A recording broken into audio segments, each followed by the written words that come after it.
नमस्कार, economy today में आप सभी का स्वागत। मैं हूं मुकुल शर्मा। कारोबार जगत की तमाम खबरों से आपको रूबरू कराएंगे, लेकिन आइए सबसे पहले जल्दी से नजर डालते हैं आज की टॉप लाइंस पर। भारत में आज से पहला बिम्स्टेक बिजनेस शिखर सम्मेलन, विदेश मंत्री डॉक्टर एस जयशंकर करेंगे उद्घाटन। व्यापार के साथ क्षेत्रीय सहयोग को बढ़ावा देने का उद्देश्य। कृषि के लिए 100 निर्यात क्लस्टर बनाने पर 18,000 करोड़ रुपए निवेश करेगी सरकार। दलहन उत्पादन के क्षेत्र में आत्मनिर्भरता हासिल करने के लिए दलहन मिशन की योजना। कृषि मंत्री शिवराज सिंह चौहान ने संसद में दी जानकारी। आरबीआई मौद्रिक नीति समिति की बैठक आज से होगी शुरू। महंगाई, रेपो रेट और अर्थव्यवस्था से संबंधित मुद्दों पर होगी चर्चा। 8 अगस्त को केंद्रीय बैंक गवर्नर शक्तिकांत दास करेंगे खास ऐलान। और आज फिर लौटी भारतीय शेयर बाजार की रौनक। सेंसेक्स 963 की बढ़त के साथ 79,722 से ऊपर और निफ्टी 290 अंकों से ज्यादा बढ़त के साथ 24,346 के स्तर पर खुला। हालांकि कल वैश्विक बाजार में उथल पुथल के चलते मार्केट में नजर आई थी गिरावट। तो आज की टॉप लाइन्स आपने जानी। क्या कुछ खास कारोबार जगत की अगर बात की जाए, और इसी कड़ी में अगर हम सबसे पहले बात करें, दिल्ली में आज से पहला बिम्स्टेक शिखर सम्मेलन शुरू होने जा रहा है। विदेश मंत्री एस जयशंकर पहले बिम्स्टेक बिजनेस शिखर सम्मेलन का आज उद्घाटन करेंगे। 8 अगस्त तक चलने वाले इस सम्मेलन का उद्देश्य 7 देशों के समूह के सदस्यों के बीच क्षेत्रीय व आर्थिक सहयोग को मजबूती देना है। समूह के सदस्यों के बीच मजबूत व्यापार और निवेश संबंध है।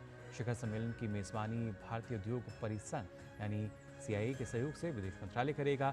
सम्मेलन में बिम्स्टेक सदस्य देशों के व्यापार, वाणिज्य, उद्योग और ऊर्जा क्षेत्र के कई मंत्री, सरकारी अधिकारी, नीति निर्माता, उद्यमी और उद्योग संघ भी कार्यक्रम में भाग लेंगे।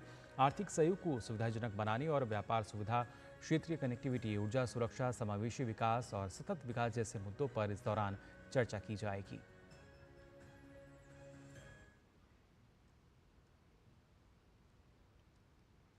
वहीं आरबीआई की मौद्रिक नीति समिति की बैठक आज से शुरू होने जा रही है। बैठक में महंगाई, रेपो रेट और अर्थव्यवस्था से संबंधित मुद्दों पर चर्चा होगी।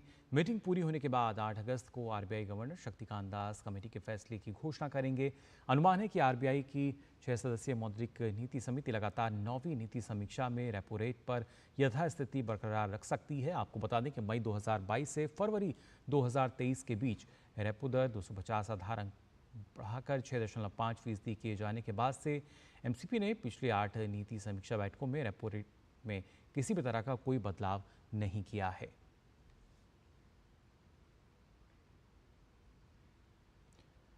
और वहीं अगर कृषि अर्थव्यवस्था को देखें, दरअसल कृषि मंत्री शिवराज सिंह चौहान ने कहा है कि केंद्र सरकार कृषि के लिए 100 निर्यात क्लस्टर बनाने पर 18,000 करोड़ रुपए का निवेश करेगी। उन्होंने कहा कि दलहन उत्पादन के क्षेत्र में आत्मनिर्भरता हासिल करने के लिए सरकार ने 6,800 करोड़ रुपए निवेश से दलहन मिशन की योजना बनाई है। संसद में मंत्रालय के कामकाज पर हो रही चर्चा का जवाब देते हुए शिवराज सिंह चौहान ने कहा कि जलवायु के अनुकूल कृषि व्यवस्था बनाई जा रही है। उन्होंने कहा कि सरकार तेजी से देश भर में 50,000 जलवायु अनुकूल गांव विकसित कर रही है। साथ ही बीज की 1500 नई किस्में भी विकसित की जा रही हैं। उन्होंने कहा कि किसानों को अपनी डिजिटल पहचान दी जा रही है। सरकार इस पर लगातार काम कर रही है।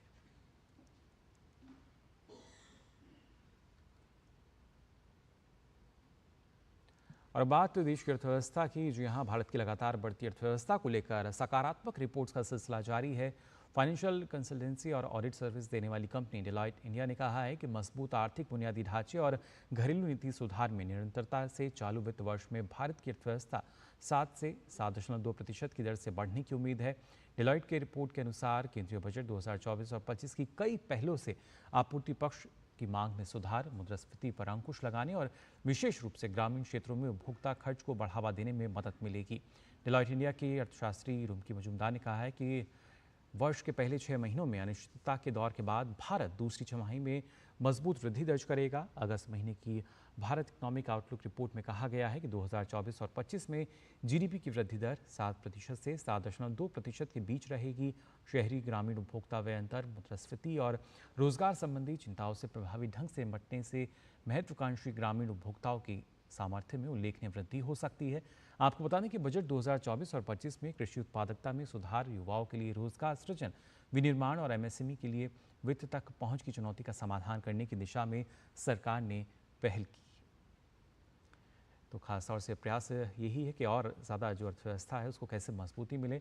अब आइए जल्दी से नज़र डालते हैं कारोबार जगत पर भी। पहले बात करते हैं गिफ्ट निफ्टी की। क्या स्थिति गिफ्ट निफ्टी में आज नज़र आ रही है? खासतौर से अगर देखें तो करीब 173.50 की तेज़ी, जिसके बाद गिफ्ट निफ्टी 24,316.50 पर आज शुरुआती दौर में कारोबार करता नजर आया। गिफ्ट निफ्टी के बाद निफ्टी 50 जान लेते हैं। आप देख सकते हैं यहाँ 290.60 की बढ़त 24,346.20 पर आज ये खुला। हालांकि कल एक गिरावट का दौर था, लेकिन आज उसके बाद हम देख सकते हैं किस तरीके से जो बढ़त है, अच्छी बढ़त फिलहाल बाजार में नजर आ रही है। सेंसेक्स की भी अगर बात की जाए 963.48 अंकों की तेजी के साथ आज सेंसेक्स जो है वो 79,722.88 अंक पर खुला है। और आइए नजर डालते हैं अब टॉप गेनर्स पर, जहां हरे निशान के साथ कारोबार हो रहा है। Tata Motors, Adani ports, Hindalco, Adani enterprises और एलटी, जहां हम देख सकते हैं हरे निशान के साथ फिलहाल जो कारोबार है वो होता हुआ नजर आ रहा है। और आइए बात करते हैं आज के फोकस की।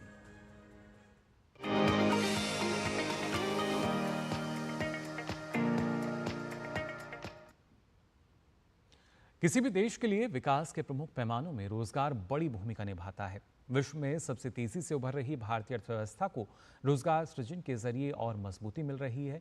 2014-15 से 2023-24 के दौरान अगर बात की जाए तो रोजगार के लगभग 17 करोड़ की इसमें वृद्धि दर्ज की गई है।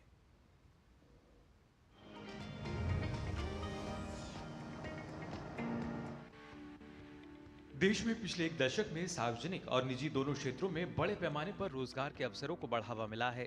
सरकार की नीतियों के चलते ही विभिन्न क्षेत्रों में रोजगार सृजन हुआ है। भारतीय रिजर्व बैंक द्वारा प्रकाशित KLESS डेटाबेस अखिल भारतीय स्तर पर रोजगार अनुमान प्रदान करता है। डेटाबेस के ताजा आंकड़ों के अनुसार देश में 2014 और 15 में रोजगार 47.15 करोड़ की तुलना में 2023-24 में बढ़कर 64.33 करोड़ हो गया। 2014 और 15 से 2023 और 24 के दौरान रोजगार में कुल वृद्धि लगभग 17 करोड़ है। श्रम एवं रोजगार मंत्रालय का NCS पोर्टल रोजगार संबंधी विभिन्न सेवाएं प्रदान कर रहा है। जुलाई 2024 तक पोर्टल पर 30.92 लाख से अधिक नियोक्ता और 20 लाख से अधिक सक्रिय रिक्तियां थीं। वर्ष 2023 और 24 के दौरान NCS पोर्टल पर 1.09 करोड़ रिक्तियां पोस्ट की गईं। 2015 में इसके शुरू होने के बाद से पोर्टल पर जुटाई गई कुल रिक्तियों की संख्या 2.9 करोड़ से अधिक है। रोजगार सृजन के साथ साथ रोजगार हासिल करने की क्षमता में सुधार करना सरकार की प्राथमिकता है। केंद्र सरकार के विभिन्न मंत्रालय और विभिन्न रोजगार सृजन योजनाओं और कार्यक्रमों को कार्यान्वित कर रहे हैं। इसके साथ ही बेरोजगारी दर भी 2017-18 में 6% से घटकर 2022-23 में 3.2% के निचले स्तर पर आ गई है, जो इस बात का संकेत है कि देश में लगातार रोजगार सृजन हो रहा है। Bureau report, DD news.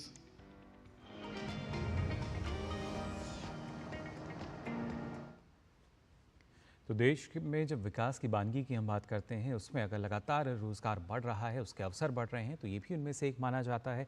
लेकिन किस तरीके के अवसर हैं और रोजगार में जो इजाफा हो रहा है, इस पर और ज़्यादा चर्चा के लिए हमारे साथ स्टूडियो में खास मेहमान मौजूद हैं। उनका परिचय आपसे करा दें। हमारे साथ मौजूद हैं अमित निर्मल जी। आप उप महानिदेशक हैं रोजगार के श्रम और रोजगार मंत्रालय में। बहुत बहुत स्वागत आपका अमित जी।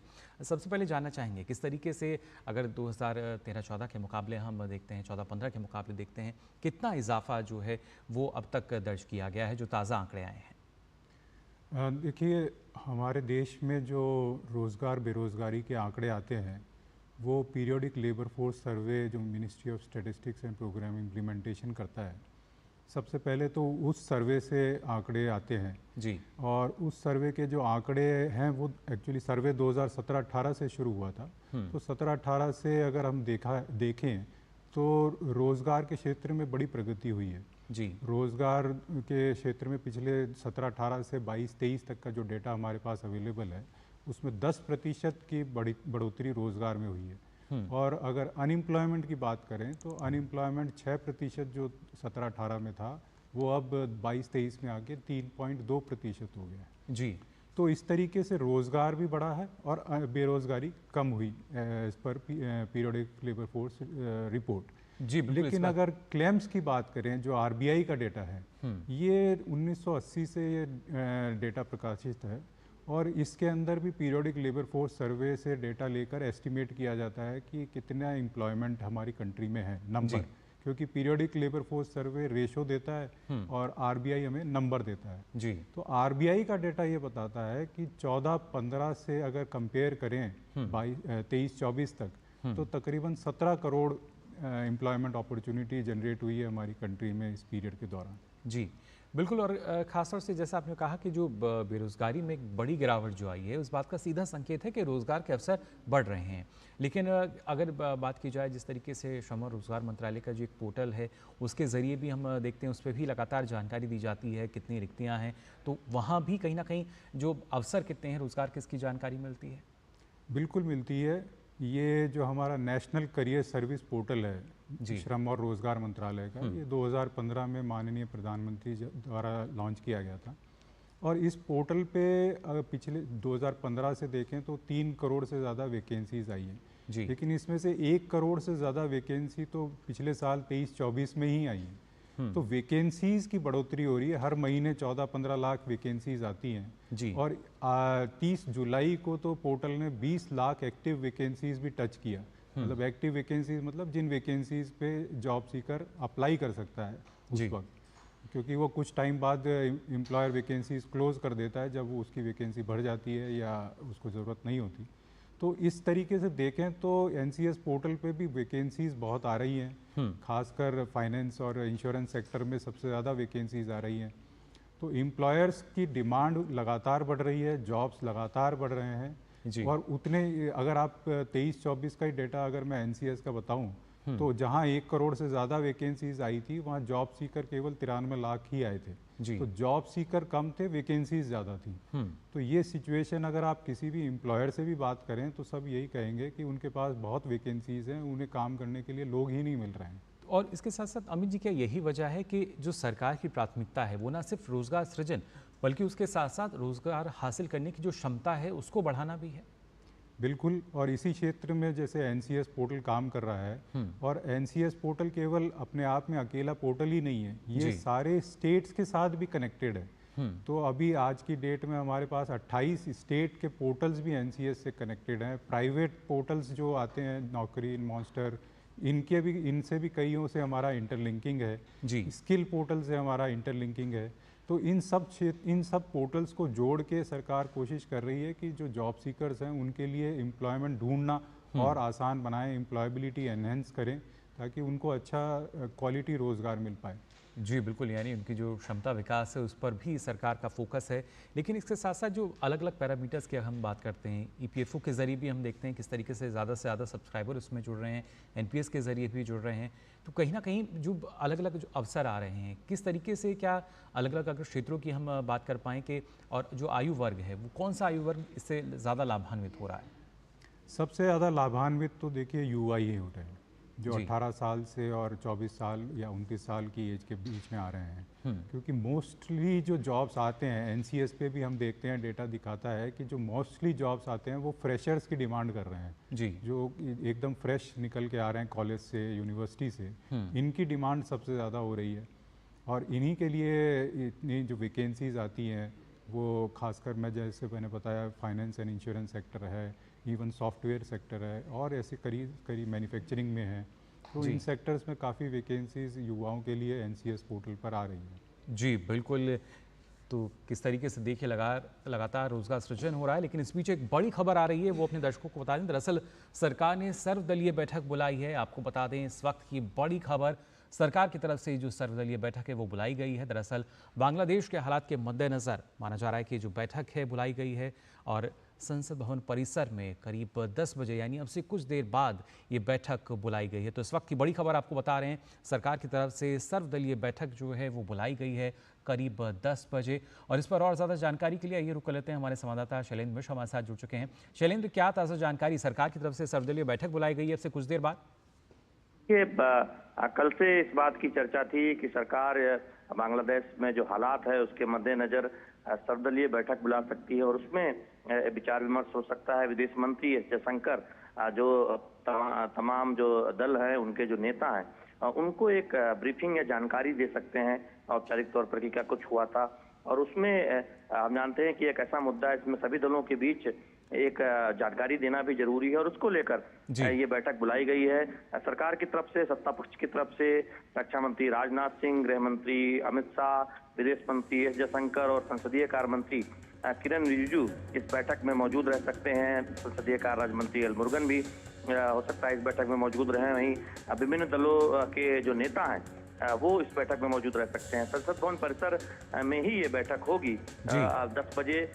इस बात की भी संभावना है कि आज ही विदेश मंत्री एस जयशंकर का बांग्लादेश में जो हालात हैं उसके मद्देनजर बयान सदन में हो, लोकसभा और राज्यसभा में। और उससे पहले ये बैठक इसलिए महत्वपूर्ण है जिसमें तमाम दलों से एक तरह से देखें तो एक विचार विमर्श होगा और सरकार की तरफ से एक जानकारी भी दी जाएगी कि क्या कुछ वहां पर हुआ, क्या हालात है। तो बहुत महत्वपूर्ण बैठक आप 10 बजे ये बैठक शुरू होगी संसद भवन परिसर में, जिसमें विभिन्न दलों के नेताओं को विदेश मंत्री जयशंकर की तरफ से पूरी जानकारी दी जाएगी बांग्लादेश में जो मौजूदा हालात है, वहां पर जो घटनाक्रम हुआ उसकी।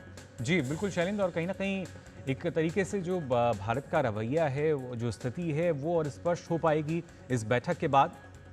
निश्चित तौर पर देखिए, हम जानते हैं कि कल सुरक्षा मामलों की कैबिनेट की बैठक हुई थी प्रधानमंत्री नरेंद्र मोदी की अध्यक्षता में, और उसमें कई महत्वपूर्ण जो फैसले लिए गए होंगे, आगे क्या कुछ भारत को ध्यान में रखना है, इन सब की भी एक तरह से देखें जो भारत की तरफ से तैयारी है उसकी एक जानकारी भी दी जा सकती है, या फिर तमाम दलों की राय जानी जा सकती है कि क्या कुछ एहतियाती कदम भारत अपनी तरफ से उठाए बांग्लादेश में जो मौजूदा हालात हैं उसको लेकर। चूंकि हम जानते हैं कि बांग्लादेश की एक जो सीमा है वो लंबी सीमा वो भारत से सटी हुई है, तो ऐसे में वहाँ पर देखें तो तमाम एहतियात बरते जाने की जरूरत है।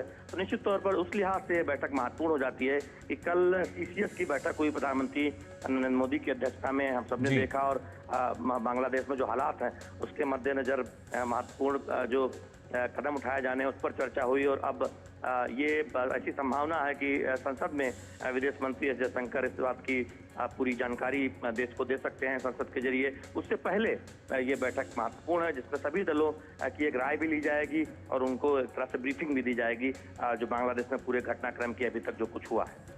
जी बिल्कुल, और खासतौर से शैलेंद्र अगर बात की जाए, क्योंकि जो भारत की स्थिति है, ना सिर्फ जैसा आपने कहा कि जो दोनों देशों की जो सीमाएं हैं वो काफ़ी ज़्यादा हैं, इसके साथ साथ भारत जिसकी एक भूमिका रहती है शांति व्यवस्था को लागू करने में, तो उस दिशा में भी क्या माना जाए कि किस तरह का जो फैसला है या जो बात है वो निकल कर सामने आ सकती है?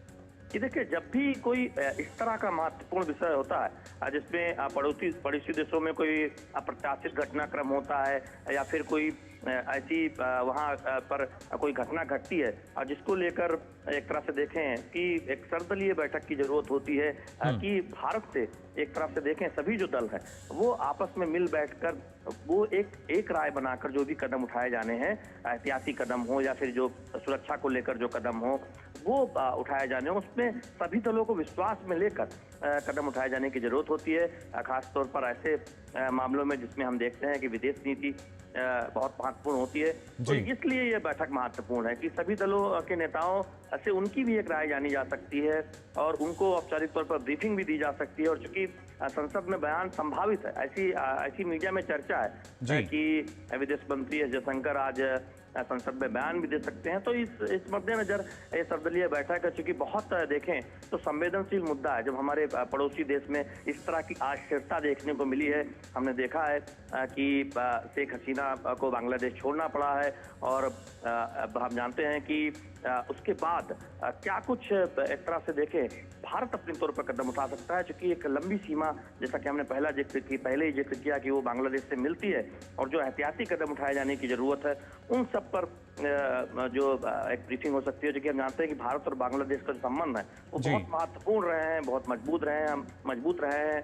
हम दोनों देश एक दूसरे देश का हमेशा सहयोग करते रहे हैं और ऐसी जो अस्थिरता आई है, जब किसी भी पड़ोसी देश में राजनीतिक अस्थिरता हो या फिर सरकार में अस्थिरता आती है तो उसका क्या प्रभाव पड़ सकता है या फिर पड़ोसी देश होने के नाते हमें क्या एहतियाती कदम उठाए जाने की जरूरत है, इन सब पर एक तरह से इसमें विस्तार से चर्चा हो सकती है और विभिन्न दलों से एक सहयोग करके विचार विमर्श करके आगे क्या कुछ कदम उठाए जाने हैं उन पर भी चर्चा हो सकती है। और चूंकि कल सुरक्षा मामलों की कैबिनेट बैठक हुई प्रधानमंत्री नरेंद्र मोदी की अध्यक्षता में प्रधानमंत्री आवास पर, उसमें भी हमने देखा कि ये बहुत विचार विमर्श किया गया और आज सर्वदलीय बैठक होनी है। तो निश्चित तौर पर ये ऐसा मुद्दा है जिसमें सभी दलों प्रमुख नेताओं की एक राय जाननी जरूरी है और इस वजह से ये बैठक बुलाई गई है संसद भवन परिसर में। हम जानते हैं कि मौजूदा संसद सत्र भी चल रहा है, तो ऐसे में अगर संसद में कोई बयान होता है विदेश मंत्री एस जयशंकर का, उससे पहले एक बैठक करके जी बिल्कुल शैलेंद्र, आप नजर बनाए रखिए और अब से कुछ देर बाद आपको बता दें ये जो सर्वदलीय बैठक होगी और माना जा रहा है कि एक सहमति जो है वो कोशिश है कि वो बन सके। सर्वदलीय बैठक इसलिए बुलाई गई है। फिलहाल बहुत बहुत शुक्रिया शैलेंद्र आपका हमारे साथ जुड़ने के लिए। तो इस वक्त की बड़ी खबर आपको हम बता रहे थे किस तरीके से सरकार की तरफ से जो सर्वदलीय बैठक है वो 10 बजे करीब बुलाई गई है संसद भवन परिसर में ही, और देखना होगा कि उसमें क्या कुछ निकल कर आता है। और साथ ही हम यहाँ बात कर रहे थे कि किस तरीके से सरकार की तरफ से जो लगातार नीतियाँ बनाई गई हैं उनके चलते रोजगार के अवसर लगातार बढ़ रहे हैं। इस बारे में और भी जानकारी अमित जी से आपसे मैं यहाँ लेना चाहूँगा, क्योंकि जो नीतियाँ हैं वो काफ़ी कारगर रही हैं, जो सरकारी पहल रही हैं अब से ज़्यादा पहले की अगर बात की जाए और खासतौर से एक दशक की भी अगर हम बात करें तो इसमें हमने देखा है कि कैसे अनेकों रोजगार के जो अवसर हैं वो निकलते हुए नजर आए हैं। जी बिल्कुल, अगर आप देखें आरबीआई का डेटा भी देखें जी तो वो भी यही दर्शाता है कि जो सरकार की पहल रही है कंस्ट्रक्शन सेक्टर में काफ़ी इन्वेस्टमेंट रहा है। कंस्ट्रक्शन सेक्टर में भी पिछले 5-7 सालों के अंदर 2.5 करोड़ से ज़्यादा जॉब्स क्रिएट हुए हैं जी। इसी तरीके से सर्विस सेक्टर के अंदर जो मैन्युफैक्चरिंग और सर्विसेज में पीएलआई स्कीम्स है और दूसरी स्कीम्स लाई गई हैं, इन स्कीम्स का भी बड़ा फ़ायदा हुआ है। सर्विस सेक्टर के अंदर अकेले में ही 5.5 करोड़ से ज़्यादा वैकेंसीज आई हैं पिछले कुछ सालों में जी। और मैन्युफैक्चरिंग में भी अच्छी ग्रोथ देखने को मिली है आरबीआई डेटा के हिसाब से। तो जितनी भी स्कीम्स हैं गवर्नमेंट की स्कीम्स, मुद्रा स्कीम है, मुद्रा स्कीम प्रमोट कर रही है सेल्फ एम्प्लॉयमेंट के लिए जी। और जो इस तरीके की और भी स्कीम्स हैं, इसका असर साफ डेटा के तरह देखने को मिल रहा है कि डेटा भी ये दर्शा रहा है कि हमारी कंट्री में सेल्फ एम्प्लॉयमेंट काफ़ी ग्रो कर रहा है जी। और जिसका ऑब्वियसली रीज़न है कि सरकार काफ़ी प्रमोट कर रही है सेल्फ एम्प्लॉयमेंट। हम ये नहीं चाह रहे कि जॉब सीकर बने बल्कि जॉब गिवर बने। बिल्कुल तो, और उम्मीद यही है कि आगे भी जो मोमेंटम है ये ऐसे ही और आगे की तरफ बढ़ता हुआ नजर आएगा। फिलहाल अमित जी आपका बहुत बहुत शुक्रिया हमारे साथ जुड़ने के लिए। तो जाना आपने देश में किस तरीके से रोजगार सृजन हो रहा है, नए नए अवसर निकल रहे हैं। फिलहाल आज के लिए इकोनॉमी टुडे में बस इतना ही, लेकिन चलते चलते आपको छोड़ जाते हैं कारोबार जगत से जुड़ी कुछ और अहम खबरों के साथ। मुझे दीजिए अनुमति, नमस्कार। लोकसभा में नेशनल पेंशन स्कीम पर गठित समिति के कार्य के संबंध में पूछे गए प्रश्न के जवाब में वित्त राज्य मंत्री ने सदन को एक लिखित उत्तर में बताया कि वित्त मंत्री निर्मला सीतारमण के द्वारा 24 मार्च 2023 को लोकसभा में की गई घोषणा के अनुसरण में केंद्र सरकार ने वित्त सचिव की अध्यक्षता में एक समिति का गठन किया है। उन्होंने बताया कि समिति ने अपने काम में काफी प्रगति की है, लेकिन अंतिम रिपोर्ट अभी प्रस्तुत नहीं की गई है। केंद्रीय सड़क परिवहन और राजमार्ग मंत्री नितिन गडकरी ने संसद भवन परिसर में पत्रकारों से बातचीत करते हुए कहा कि ऑप्शनल फ्यूल को बढ़ावा देने और पेट्रोल डीजल के इस्तेमाल को कम करने के लिए उनका मंत्रालय लगातार काम कर रहा है। उन्होंने कहा कि जल्द ही देश में एथेनॉल और मेथनॉल के फ्यूल पंप खुलेंगे। अदानी एनर्जी सॉल्यूशंस ने QIP के जरिए 8,373 करोड़ रुपए जुटाए। ये देश के बिजली क्षेत्र में सबसे अधिक हैं। QIP को निवेशकों के एक विविध समूह के आधार सौदे के आकार से लगभग 6 गुना बोलियां लगीं। इनमें पहली बार भारत में प्रवेश करने वाले उपयुक्तता केंद्रित अमेरिकी निवेशक, सॉवरेन वेल्थ फंड, प्रमुख भारतीय म्यूचुअल फंड और बीमा कंपनियां शामिल थीं। सार्वजनिक क्षेत्र की दूरसंचार कंपनी MTNL ने बैंक कर्ज लौटाने में 422.05 करोड़ रुपए की चूक की है। कंपनी ने सोमवार को शेयर बाजार को दी सूचना में कहा कि मूल राशि की किश्त लौटाने के मामले में कुल चूक 329 करोड़ रुपए के करीब है, जबकि ब्याज मद में 93.3 करोड़ रुपए नहीं दिए गए हैं। जम्मू कश्मीर में 5 साल पहले अनुच्छेद 370 के हटने के बाद से राज्य को 1.19 लाख करोड़ रुपए के 6,851 निवेश प्रस्ताव मिले हैं। आधिकारिक सूत्रों ने जानकारी देते हुए कहा कि इन पहल से 4.61 लाख नौकरियां पैदा होने की उम्मीद है। सार्वजनिक क्षेत्र के बैंकों का वित्त वर्ष 2025 की पहली तिमाही में शुद्ध लाभ एक साल पहले के मुकाबले 16.1% बढ़कर 39,974 करोड़ रुपए रहा। एक साल पहले के मुकाबले बैंकों की शुद्ध ब्याज आय में 7.1% की धीमी वृद्धि देखी गई, जबकि प्रावधान और आकस्मिक खर्चों में 10.5% की गिरावट आई, जिससे मुनाफे में स्थिर वृद्धि में मदद मिली। देश में वाहनों की खुदरा बिक्री में जुलाई में पिछले साल की समान अवधि के मुकाबले 14% तक का आकर्षक इजाफा हुआ है। देश के कई भागों में ग्रामीण अर्थव्यवस्था में उछाल, वाहनों की अच्छी उपलब्धता और नए मॉडल की शुरुआत की बदौलत ये इजाफा हुआ है। जुलाई में दोपहिया वाहनों की बिक्री में 17% तक, यात्री वाहनों की बिक्री में 10% तक, तो तिपहिया वाहनों की बिक्री में 13% तक और वाणिज्यिक वाहनों की बिक्री में 6% तक की वृद्धि हुई है।